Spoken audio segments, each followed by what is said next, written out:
Hello, this is Andy's News Hour. I'm Solomon Danye. Thanks for joining me.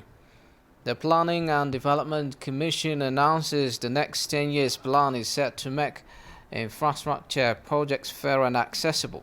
The Commission has held discussion with members of the House of People's Representatives on the recently approved 10 years development plan by the Council of Ministers. Goshima Lisosmo. Planning and Development Commissioner Fitsum Asafa briefed the Commission's past performance and challenges, homegrown economic reforms in the 10-year development plans, as well as sustainable development goals to the House of People's Representatives. In light of the current challenges facing the country, studies have been conducted on key selected areas that will be starting point for the preparation of the development plan, she pointed out. The 10 years plan considered the last 10 years' major achievements, gaps and things that need to be improved on various sectors. In addition, the plan took into account international agreements like the African Free Trade Area, sustainable goals, as well as problems that may be faced in the future.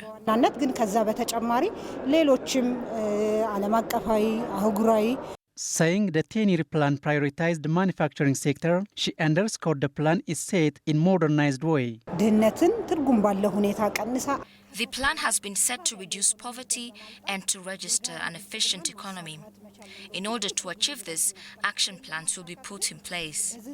Job creation, fair beneficiary and participation should be ensured. The plan gives priority to boost production and productivity in order to save foreign currency. She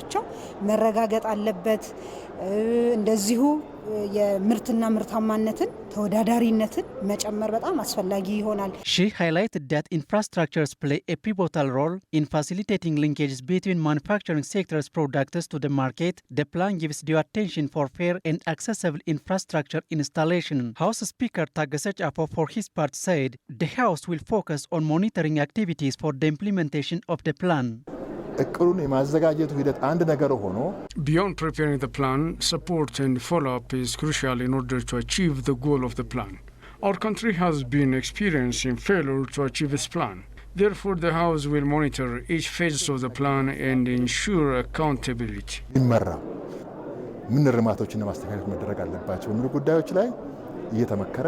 Prime Minister Abiy Ahmed has stated that country's 10-year perspective plan is unique in recognizing the fact that development makes enduring peace possible. The Ethiopian government is undertaking the rehabilitation phase of the law enforcement operation in Tigray state. A legal expert calls for the government to work on ensuring justice in the country along with the law enforcement activities in the region. Emmanuel Jorge reports. The legal expert Mesembet Asefa said TPLF's destructive actions on the lives of civilians and their resources are against international and humanitarian laws. In military engagements, there are rules of engagement that are justified and that are not. So attacking an armed group or a military group, military confrontations are justified. But destroying property which is used by the public for public use, destroying infrastructure, robbing banks, in some serious incidents also, like Maikadra, targeting innocent civilians. These are, again, crimes of the highest order in international law. So they will be, in international rules of engagement, they are against the principles of humanitarian law, and humanitarian law clearly prohibits such acts as the Geneva Conventions, and customary rules of international law prohibits these acts, and these are criminal acts. So as we go on, I think in the proceedings, we might see also instances where, prosecutions might be made also for not only violations of domestic laws, but also principles of international law. The federal government launched and successfully executed defensive operations to restore law and order in the Tigray region. But beyond winning the war, Mesembet urges that serving justice should be prioritized to ensure that the sovereignty of Ethiopia is well defended, since its national security has been ventured once. It's not just winning war, but it's also about serving justice for me. Justice should be, I think, at the center of any kind of just war, let's say, because this war has had a devastating effect on the Ethiopian state, particularly in the people of Tigray itself, in the bordering region of the Amhara region as well, and the economy itself, because think of the many military costs that we had in this war. So it's unimaginable even to consider the level of political costs that we had in this war. So that's very tragic, but justice should be served because Ethiopia as a state was attacked in this war. That's how I conceive it, by the way. It was intentionally meant to compromise the integrity, the sovereignty, and the state of Ethiopia, for that matter. He added that all perpetrators should be brought before law and legal proceedings should be properly communicated to the public to teach and to heal the wound of the society. Justice should come out. Individuals who have been involved in this war and trying to compromise Ethiopia's integrity and conduct these treasonous acts should be brought to justice. The public should have the right to know what happened. It's not because the things that we are now hearing are from the media and government spokespersons, but for legal process are very important also in educating the public. You remember the Derg trials, Emmanuel, when Mengistu and his colleagues were prosecuted. They did heinous acts in Tigray, in Amhara, in Addis Ababa, in every part of Ethiopia. The trial was very important to show that justice was served. However weak the Ethiopian legal infrastructure was at that time, but it was also very important to tell the story that these acts were committed. Individuals that were murdered helplessly. So there are so many untold stories that need to be told in court so that the people understand really what was going on and then heal, because it's also a process of healing. When you tell a story and justice is served, it's also about healing the wounds of society. I see it like that. So for me, the justice process should not be undermined. And I am confident that all individuals who have been involved in this war would be brought to justice ultimately. Ethiopian Prime Minister Abiy Ahmed wrote in his official website, his duty is to protect the nation and its people from internal and external enemies. The youth group in Mekelle city praised the law enforcement campaign in Tigray for emancipating marginalized people in the region. The Provisional Administration of Tigray has held discussion with Mekelle residents on current affairs. The Provisional Administration of Tigray continues to discuss with different groups of people in the region. In its panel discussion with the youth group in Mekelle, the administration received complaints raised by the youth group, which is directly linked to the TPLF leadership. There was self-determination and direct representation in Tigray under the previous TPLF leadership. What was in place was just a complete monopoly of those officials. The youth were not only deserted from political leadership, but also forced to take part in unnecessary war. But most of them rejected the call for war. This change is a critical change for Tigray, where Tigrayans have been eagerly waiting for. Officials who have been betting in the name of Tigray have now been avoided. It's unlikely for any party to represent any people. Elites in some universities have been in campaign and instigating war which is not necessary for our people. What was consistently preached by Tigrayan media organizations for the last 2 years was war and conflicts, which instigate another problem on the youth group of Tigray. The youth group also complained on sort of challenges in connection to job creation and maladministration. You could only be employed or get an opportunity for job if you have a family chain in the relevant office. The youth did not have the chance to job access. So the youth need to get meaningful job. There was a wrong perception among the people saying being TPLF member is righteous, while opponents were considered as sinners. I want to know the strategy of the Provisional Administration. Mulunega, the Provisional Administration CEO, said in his response that his administration will prioritize job opportunities for the youth. From now onward, the youth force will never be under any pressure. The youth will be made beneficiaries according to the regional and federal budget capacity, and you are guaranteed to either support and or legally oppose any idea. In connection to this, the youth are urged to play a share in maintaining peace and stability in Tigray.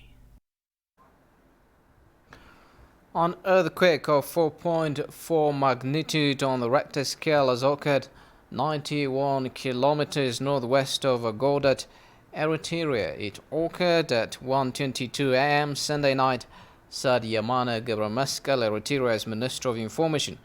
No loss of life, damage to property reported, he tweeted.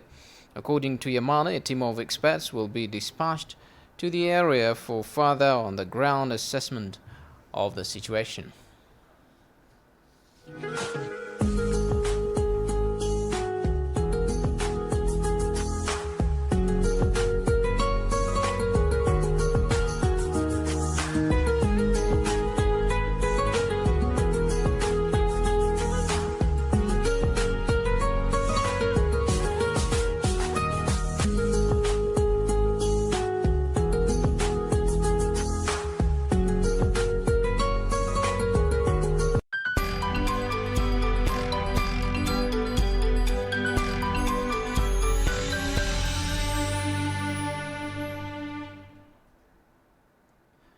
The effective community-based forest development increases forest coverage of Kaffa zone to 52%. The forest development activity, which is said exemplary, can be scaled up into other areas across the country. Hamtam Ashagri presents the story as follows. Residents in Kaffa zone in southern state are undertaking forest development as well as inspection activities aiming to conserve and to create sustained future for the generation to come. The dense forest in this region is showing the good practice of the community to conserve forest, and it has helped to increase the forest coverage into 52% in the region. According to Gazahan Gabre, who is one of the Kaffa zone residents in southern state, said protecting tree saplings brings many advantages in the region. ምንጮች እንዳይደርቁ ያንንም የመጠበቅ ስራዎች We are undertaking greenery activities to protect streams as well as to preserve natural resources, aiming to transcend it to the coming generation in this region. Securing further advantages at the national level, greenery activities are critical to the globe. All residents in this area are participating in various greenery activities in the region. Apart from its advantage, the residents have also understood the value of forests. ስረ መሰረቱን አብረን የኖርነን አብረን የነበረውን ደኖች በመሆናቸው We believe that forest is our life. Our life is interconnected with forest. We understand this forest is not vital only for farmers, rather it is important to the globe. Thus we have been preserving this resource to the rest of the country. ለመንግስትም ሆነ ለአካባቢ ለአገር የሚጠቅመውን ይኸው The dense forest in this region is showing the effective and inclusive forest development administration of the community in Kaffa zone, they stressed. አሳታፊ የደን አስተዳደር የሚል ደን ስራ በዞናችን በመጀመሪያ የተተገበረበት ነው በአገር አቀፍ ደረጃ ማለት ነው። We are practicing the first National Inclusive Forest Development Administration project in Kaffa zone. The objective of this project is to create favorable conditions to start community-based forest development practice. Awareness creation activities are well underway in this region. Capacity building and promotion activities have also been given to the community. Thus, we are registering results in this venture. ይሄ ስራ በመሰራቱም ዛሬ ውጤት መጥቷል። Expanding community-based forest development activity best practices is important into other regions across the country. Talking to TV, senior researcher of Environment and Forest Research Institute, Tashoma Tasema, said the institute is undertaking research-based activities to increase the overall forest development in the country. በኢንስቲትዩታችን የሚከናወን አሁን ለምሳሌ የደን ምርምር ስራ አለ።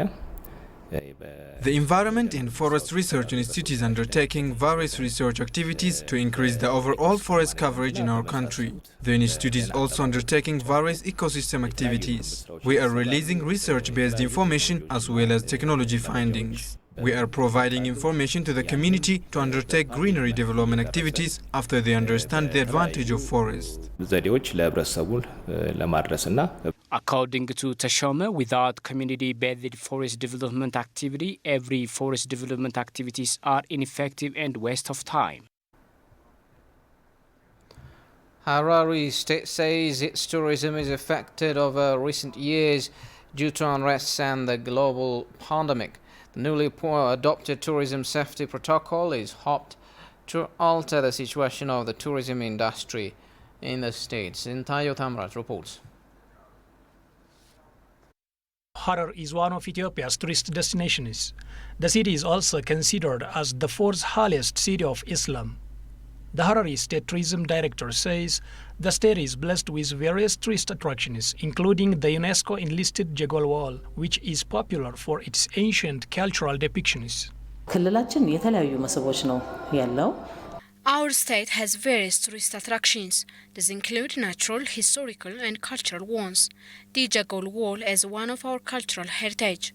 We also have traditional houses that depict the culture and way of life of the Harari people. Besides, we have artifacts, the Arguba village, stone paintings, museums of different content, the hyena feeding ceremony and any more. One of the 5 museums in the city of Harar depicts enormous traditions of the Harari people. This is called Ai Bank in Harari language. It means mother's bank. A father brings whatever God has given him and puts in it. Once he put it here, he never takes back any amount, but can ask the mother. It's like the modern banking system. Once I transfer to you a certain amount of money, I can't draw it back. If the man unfortunately dies while traveling for trade purpose or so, this cover is turned upside down.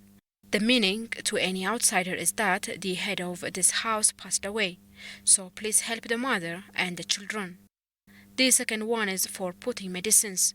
There are over 20 traditional popular medicines in the state, and the third one is for putting best seed, and the last is for documents.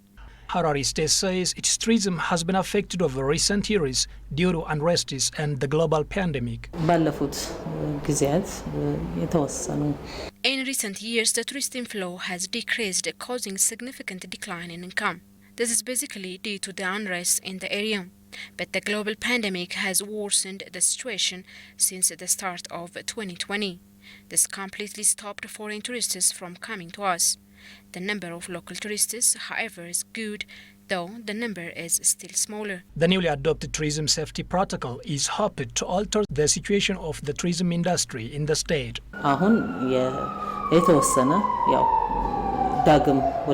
There have been various undertakings nationally and here at state level to reopen the sector. A tourism safety protocol has been prepared at national level, and Harar is selected as a model for pilot implementation of the protocol. Apart from this, we have disinfected tourist attraction sites. Harar is one of the ancient cities of Ethiopia, and it was established in the 10th century.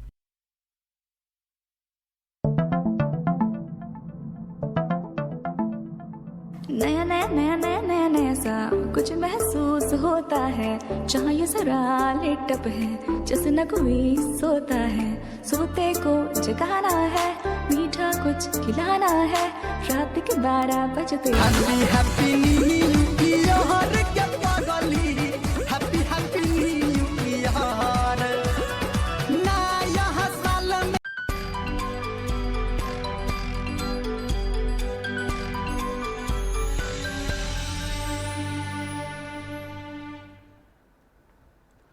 This is Addis News Hour. The number of COVID-19 cases and fatalities might still appear comparatively low in Africa than in other world regions.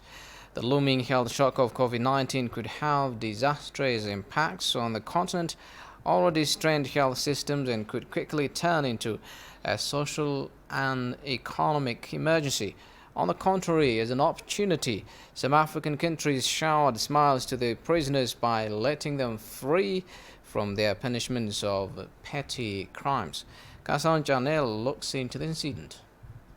The 2019 novel coronavirus disease COVID-19 was first reported in China as an infectious upper respiratory disease. The virus has since spread worldwide, presenting one of the most serious global health crises in history with high socioeconomic costs. The United Nations Economic Commission for Africa estimated at least 65 billion United States dollars in revenue losses among Africa's top 10 fuel exporting economies. Africa imports a lot of its food, particularly wheat, sugar, oil, edible fats, And because, again, of the disruption in the supply chain, we will not be able to find it. But the second effect is that prices start going up and poverty increases, because for the same amount of sugar, you have to pay a lot more. For the same amount of oil, you have to pay a lot more. And so we're going to start getting inflation. Evictions are on the rise and lives are becoming more precarious. The pandemic, meanwhile, ranged across the African continent, including Ethiopia. Africa faces greater risks of serious negative impacts from COVID-19 for several reasons. First, being the last region to register COVID-19 cases, Africa was already experiencing the consequences mainly through air trade links with the European Union, United States of America and China, resulting in dwindling markets for African exports. Second, while the infection rates in these regions have started to flatten out, with economic stimulus and investment recovery plans underway, the opposite holds for Africa. Although the rest of the world is slowly reopening businesses to emerge from the global slowdown, the trend in African economies entails the possibility of a deeper recession, or they are likely to face further production and trade-related constraints if the rate of infection continues to rise. Therefore, the estimates should not be taken as final projections because of EAR's focus on the global shocks that affect trade between Africa and the rest of the world. All other direct impacts of COVID-19 on Africa's productivity and government expenditure are held constant. According to sources, it has been learned that COVID-19 has positive side effects on some. For instance, Ethiopia has developed its own capacity of testing from scratch, and some people have got some job opportunities through producing and selling the face masks domestically. As a whole, people started eating mostly homemade food, which helps to strengthen family relations and public health. In the year 2020, the corona pandemic affects people from all walks of life globally in different ways. As human beings, the COVID-19 pandemic has reminded us how interdependent we are. What happens to one person can soon affect many others, even on the far side of our planet. Jerusalem Bazaar tells us how the globe was battered by COVID-19 in 2020. A new strain of virus has brought the world to its knees.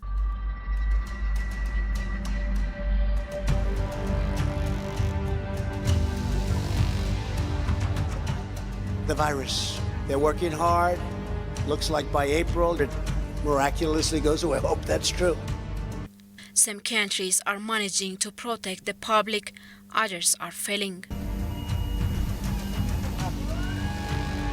We're at war. This is serious.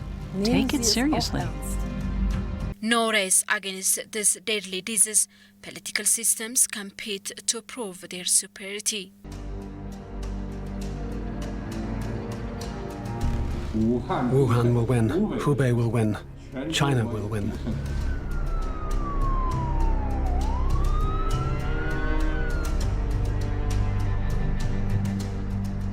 According to economists, COVID-19 has battered the global economy, causing the worst recession since the Great Depression of the 1930s. It will be a new economy where many areas of the economy won't go back to the level of output that they had before. In general, 2020 was the year of the retail disaster. Iconic names went best hit by the disastrous mix of desirable lockdowns, high unemployment and a deep recession, but some prospered: Amazon, Best Buy, Home Depot, to name a few. But still, researchers around the world are developing vaccines against COVID-19, and the world also expects with hope. Due to this coronavirus, Christmas festivities have been limited around the world. Christmas for us this year is so sad. There is no Christmas at all. That's why Pope Francis, in his Christmas message on last Friday, urged political and business leaders must not allow market forces and patent laws to take priority over making COVID-19 vaccines available to all, condemning nationalism and the virus of radical individualism. I beg everyone, heads of state, companies, and international organizations to promote cooperation and not competition, to find a solution for everyone, vaccines for all, especially the most vulnerable and needy in all areas of the planet. The most vulnerable and needy must be first.